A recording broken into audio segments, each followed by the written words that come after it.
கடைசியாக பேசிய 2 வார்த்தைதான் திமுகவின் அஸ்திவாரத்தையே ஆட்டம் காண வைத்திருக்கிறது. அதாவது 100ல 90 இல்லைங்க, 10 நிறைவேற்கிறாங்களான்னு முளைக்கணும். அதாவது படிச்ச பிள்ளைங்க ஸ்கூலுக்கு போற பிள்ளைங்களுக்கு சைக்கிள் மடிக்கணனை கொடுத்துட்டு இருந்ததை நிப்பாட்டினார். கருவுற்ற தாய்மார்களுக்கு சத்துணர்வை கொடுத்துட்டு இருந்ததை நிப்பாட்டினார். குழந்தை பிறந்த பிறகு கொடுக்கக்கூடிய கிட்ட வர்த்தி இல்லாம கொடுத்துட்டு இருக்காரு. ஊட்டச்சத்து 16 வயசு இளம் பிள்ளைங்களுக்கு ஸ்கூலுக்கு வந்து கொடுத்துட்டு இருக்கிறத நிப்பாட்டினார். பயிர் வகைகள், பாதாம் அதெல்லாம் வந்துட்டு நிப்பாட்டினார்.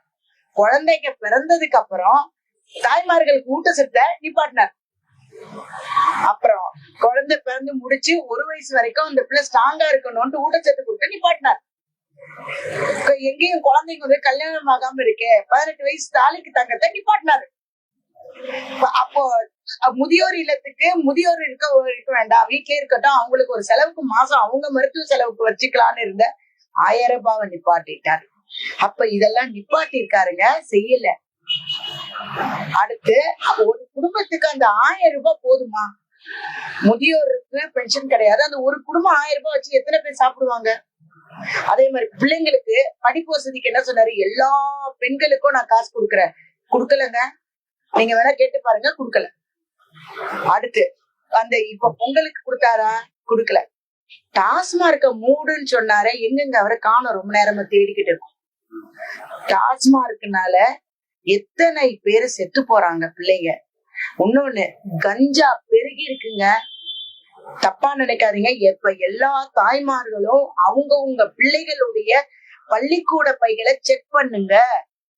அதுல குளிப்புன்னு ஒண்ணு பேரு, தலகாணின்னு ஒண்ணு பேரு, அப்புறம் அது மாதிரி சின்ன சின்ன வஸ்துக்கள் வந்து மிட்டாயின் வடிவில் குழந்தைகள் 6ஆம் கிளாஸ் குழந்தைங்கள்ல இருந்து பாதிக்கப்படுறாங்க.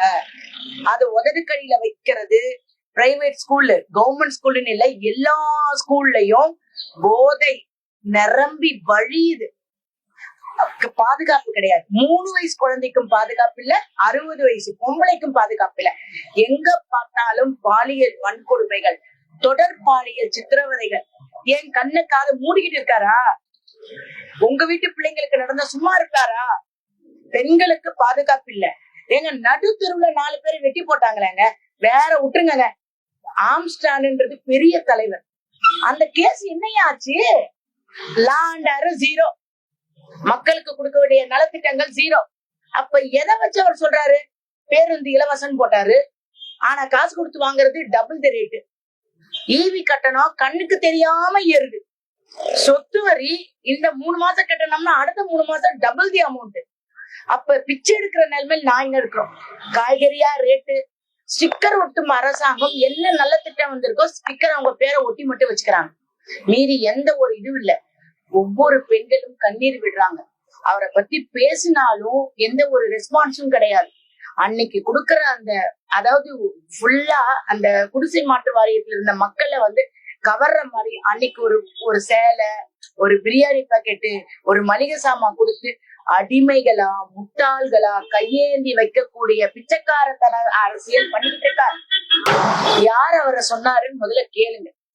ஓம்பிள்ளைய உன்னை டேடி மம்மி அம்மின்னு கூப்பிடுது, அடுத்து உங்க அப்பா அம்மா கூப்பிட்டாங்கன்னு யாரும் சொல்லலையே.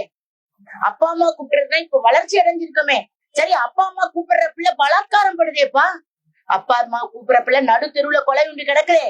அப்ப உன் பிள்ளை செத்து போனாலும், உன் பிள்ளை பலாத்காரம் அடைஞ்சாலும், குடிச்சு செத்தாலும் உனக்கு கவலை இல்லையா? 0. சட்ட ஒழுங்கு 0. பாதுகாப்பு இல்லாத ஆட்சி. அன்னைக்கு காந்தி சொன்ன மாதிரி நடுத்தருல போறான். எந்த பிள்ளைங்க வேலைக்கு போயிட்டு வந்தாலும் மனசுலயும் வயிற்றுலயும் பெத்தவங்க நெருப்பு கட்டிக்கிட்டு இருக்கோம்பா. அந்த